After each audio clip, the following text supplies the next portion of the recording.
Railway with Shyam YouTube channel पर आप सब लोगों का स्वागत है। इस वीडियो के माध्यम से मैं आपको कराने वाला हूँ आरआरबी एनटीपीसी भर्ती परीक्षा 2025 में पूछे जाने वाले साइंस के अति महत्वपूर्ण प्रश्न, क्योंकि साइंस आपका एक बेहतरीन योगदान देता है आपकी परीक्षा में। और लगातार अभ्यर्थी साइंस की प्रैक्टिस सेट भी लगा रहे हो। मैं अपने यूट्यूब चैनल के माध्यम से बहुत सारे प्रैक्टिस सेट अपलोड कर चुका हूँ, तो इस वीडियो को आपको शुरू से लेकर के एंड तक और वॉच करते रहना वीडियो। और आज का ये कंटेंट अगर आपको पसंद आता है तो प्लीज़ आप लोग इसको लाइक और चैनल को सब्सक्राइब करना बिल्कुल ना भूलें। और कमेंट बॉक्स में आपको अपने इसको ज़रूर बताना है कि आपने कितने प्रश्न हैं वो सही किए। तो चलिएगा फिर शुरू करते हैं।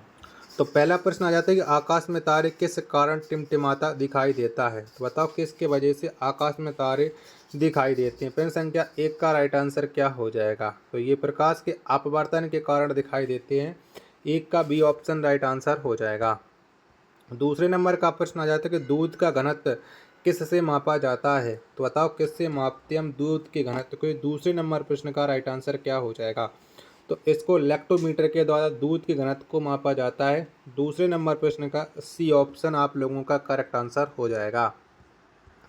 अगला प्रश्न आ जाता है प्रश्न संख्या 3 है कि ऑटोमोबाइल्स में यात्रा की दूरी को मापने के लिए किस उपकरण का प्रयोग किया जाता है। तो बताओ कौन से उपकरण का प्रयोग करते हैं ऑटोमोबाइल्स की दूरी को मापने के लिए। प्रश्न संख्या 3 का राइट आंसर क्या हो जाएगा। तो ये करते हैं ओडोमीटर का प्रयोग। किसका? ओडोमीटर का। 3 का डी ऑप्शन राइट आंसर हो जाएगा। अगला प्रश्न आया था प्रश्न संख्या 4 है कि सबसे अधिक विविधता किस प्रकार के जनन में होती है। तो बताओ कौन से जनन में सबसे अधिक विविधता होती है। प्रश्न संख्या 4 का राइट आंसर क्या हो जाएगा। तो ये होती है लैंगिक जनन में। 4 का ए ऑप्शन करेक्ट आंसर आप लोगों का हो जाएगा। 5वें नंबर का प्रश्न आ जाता है कि स्तनधारी जानवरों का हृदय कितने कक्षीय होता है। तो बताओ कितने कक्षीय होता है। तो स्तनधारी जानवरों का जो हृदय होता है ये 4 कक्षीय होता है। 5 का सी ऑप्शन आप लोगों का राइट आंसर हो जाएगा। 6वें नंबर का प्रश्न आ जाता है कि यदि बल और विस्थापन के बीच का कोण 180 डिग्री का है तो किया गया कार्य क्या होगा। तो बताओ क्या हो जाएगा। तो किया गया कार्य ये हो जाएगा ऋणात्मक। क्या ये ऋणात्मक हो जाएगा। 6वें प्रश्न का जो राइट आंसर हो जाएगा वो हो जाएगा ऑप्शन संख्या बी एकदम से राइट आंसर। अगला प्रश्न प्रश्न संख्या 7 आ जाता है किस संघ के प्राणी अगतिशील होता है। तो बताओ कौन से संघ के प्राणी अगतिशील होते हैं। 7वें नंबर प्रश्न का राइट आंसर आपको देना है। तो ये पूरी फेरा के होते हैं। सी ऑप्शन 7 का करेक्ट आंसर हो जाएगा।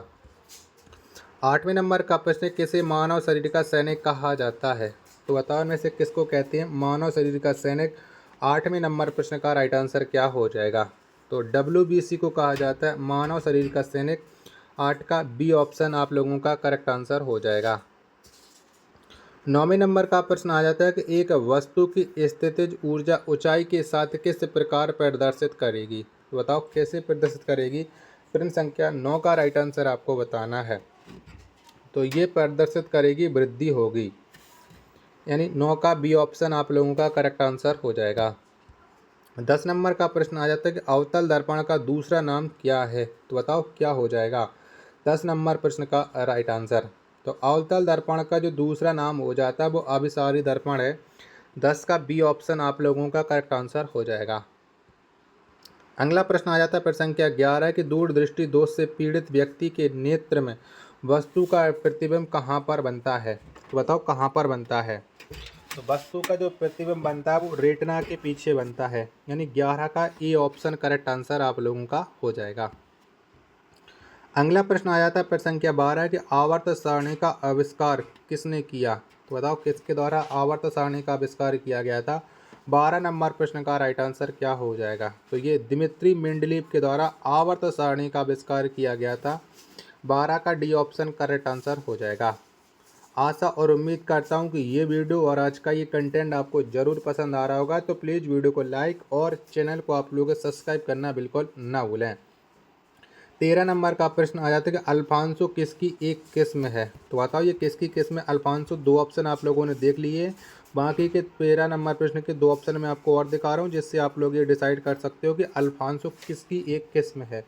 तो यह एक आम की किस्म है। 13 का सी ऑप्शन राइट आंसर हो जाएगा। 14 नंबर प्रश्न आ जाता है कि उत्तल दर्पण का दूसरा नाम क्या है। तो बताओ इनमें से क्या हो जाएगा उत्तल दर्पण का दूसरा नाम। तो ये हो जाएगा अभिसारी दर्पण। यानी 14 नंबर प्रश्न का बी ऑप्शन आप लोगों का करेक्ट आंसर हो जाएगा। 15 नंबर का प्रश्न आ जाता है कि सोडियम कार्बोनेट अणु में कितने परमाणु होते हैं। तो बताओ कितने होते हैं। 15 का राइट आंसर क्या हो जाएगा। तो सोडियम कार्बोनेट अणु में परमाणुओं की जो संख्या होती है वो होती है 6। 15 का सी ऑप्शन राइट आंसर हो जाएगा। 16 नंबर प्रश्न आ जाता है कि जी के मान में ऊंचाई में कमी के साथ क्या परिवर्तन होता है। तो बताओ क्या होता है। तो जी के मान में ऊंचाई में कमी के साथ जो परिवर्तन होता है वो होता है वृद्धि होती है। यानी 16 नंबर प्रश्न का बी ऑप्शन करेक्ट आंसर हो जाएगा। 17 नंबर प्रश्न आ जाता है कि मेथेनॉल क्या है। तो बताओ क्या है मेथेनॉल। तो मेथेनॉल यह एक एल्कोहल है। 17 नंबर प्रश्न का सी ऑप्शन करेक्ट आंसर हो जाएगा। 18 नंबर प्रश्न आ जाता है कि ईस्ट अपना प्रजनन किसके द्वारा करता है। तो बताओ किसके द्वारा ईस्ट अपना प्रजनन करता है। 18 का राइट आंसर क्या हो जाएगा। तो ये मुकुलन के द्वारा ईस्ट अपना प्रजनन करता है। 18 नंबर प्रश्न का ए ऑप्शन करेक्ट आंसर हो जाएगा। अगला प्रश्न संख्या 19 आ जाता है कि बेंजीन किस प्रकार के हाइड्रोकार्बन है। तो बताओ कैसे हाइड्रोकार्बन है बेंजीन। 19 का राइट आंसर क्या हो जाएगा। तो ये असंतृप्त हाइड्रोकार्बन है बेंजीन। 19 का बी ऑप्शन राइट आंसर हो जाएगा। प्रश्न संख्या 20 आ जाता है कि एथीन किस प्रकार का यौगिक है। तो बताओ कैसा यौगिक है एथीन। 20 का राइट आंसर आपको बताना है। तो एथीन यह एक विषम यौगिक है। 20 का ए ऑप्शन करेक्ट आंसर हो जाएगा। आशा और उम्मीद करता हूँ कि आज का वीडियो और ये कंटेंट आपको जरूर पसंद आ रहा होगा। तो प्लीज़ आप लोग इस वीडियो को लाइक और चैनल को सब्सक्राइब करना बिल्कुल ना भूलें। 21 नंबर का प्रश्न आ जाता है आपके सामने कि इका इनोडर्मेटा का निवास स्थान कहाँ पर स्थित है। तो बताओ कहाँ पर इसका निवास स्थान इका इकोडर्मेटा का। तो इसका निवास स्थान हो जाता है समुद्र। 21 का सी ऑप्शन करेक्ट आंसर हो जाएगा। 22 नंबर का प्रश्न आ जाता है मोनेरा वर्ग में किस प्रकार के प्राणी को रखा गया है। तो बताओ कैसे प्राणी को रखा गया है मोनेरा वर्ग में। 22 का राइट आंसर क्या हो जाएगा। तो इसको रखा गया है एक कोशिकीय प्राणी को। 22 का ए ऑप्शन राइट आंसर हो जाएगा। अगला प्रश्न संख्या 23 आ जाता है कि चमगादड़ अपने मार का पत्ता लगाने के लिए किसका उपयोग करता है। तो बताओ किसका उपयोग करता है चमगादड़ अपने मार का पता लगाने के लिए। प्रश्न संख्या 23 का राइट आंसर क्या हो जाएगा। तो ये अल्ट्रासोनिक तरंग का प्रयोग करता है। 23 का ए ऑप्शन करेक्ट आंसर हो जाएगा। 24 नंबर का प्रश्न आ जाएगा अनबुझे चूने का रासायनिक सूत्र क्या है। तो बताओ क्या हो जाएगा अनबुझे चूने का रासायनिक सूत्र। प्रश्न संख्या 24 का राइट आंसर तो ये हो जाता है CaO। 24 का बी ऑप्शन करेक्ट आंसर आप लोगों का हो जाएगा। 25 नंबर का प्रश्न आ जाता है उच्चतम प्रतिरोधकता किसकी होती है। तो बताओ किसका होता है उच्चतम प्रतिरोधकता। 25 नंबर प्रश्न का राइट आंसर क्या हो जाएगा। तो ये एवोनाइट की होती है। 25 का सी ऑप्शन करेक्ट आंसर हो जाएगा। 26 नंबर का प्रश्न आ जाता है कि प्रत्यावर्ती धारा का आविष्कार किसने किया। तो बताओ में से किसके द्वारा प्रत्यावर्ती धारा का आविष्कार किया गया था। 26 नंबर प्रश्न का राइट आंसर क्या हो जाएगा। तो ये निकोला टेस्ला के द्वारा प्रत्यावर्ती धारा का आविष्कार किया गया था। 26 का बी ऑप्शन राइट आंसर हो जाएगा। 27 नंबर का प्रश्न कि जिम्नोस्पर्म क्या है। तो बताओ क्या हो जाता है जिम्नोस्पर्म। 27 नंबर प्रश्न का राइट आंसर क्या हो जाएगा। तो जिम्नोस्पर्म यह एक पौधों का समूह है। 27 नंबर प्रश्न का बी ऑप्शन करेक्ट आंसर हो जाएगा। अगला प्रश्न आ जाता है प्रश्न संख्या 28 से आपके सामने कि ब्रह्मांड में एक वस्तु दूसरे वस्तु को आकर्षित करता है वह क्या है। तो बताओ क्या है जो एक वस्तु को दूसरे वस्तु से आकर्षित करता है ब्रह्मांड में। 28 का राइट आंसर क्या हो जाएगा। दो ऑप्शन ये देख लीजिएगा। बाकी के 28 के मैं आपको दो ऑप्शन और दिखा देता हूँ जिससे आप लोग इसका राइट आंसर डिसाइड कर सकते हो। तो बताओ क्या हो जाएगा। तो वो है गुरुत्वाकर्षण। सी ऑप्शन 28 का करेक्ट आंसर हो जाएगा। वीडियो पसंद आ रही होगी तो प्लीज़ आप लोग इस वीडियो को लाइक और चैनल को आप लोग सब्सक्राइब करना बिल्कुल ना भूलें। 29 नंबर का प्रश्न आ जाता है किसी वस्तु की गतिज ऊर्जा वेग के साथ। तो बताओ क्या हो जाती है। तो किसी वस्तु की जो गतिज ऊर्जा है वो वेग के साथ बढ़ती है। 29 नंबर प्रश्न का सी ऑप्शन करेक्ट आंसर हो जाएगा। प्रश्न संख्या 30 आ जाता है आपके सामने कि सूर्य में किसकी अधिकता होती है। तो बताओ किसकी अधिकता होती है सूर्य में। प्रश्न संख्या 30 का राइट आंसर क्या हो जाएगा। तो सूर्य में जो अधिकता होती है वो हाइड्रोजन की होती है। 30 का सी ऑप्शन करेक्ट आंसर हो जाएगा।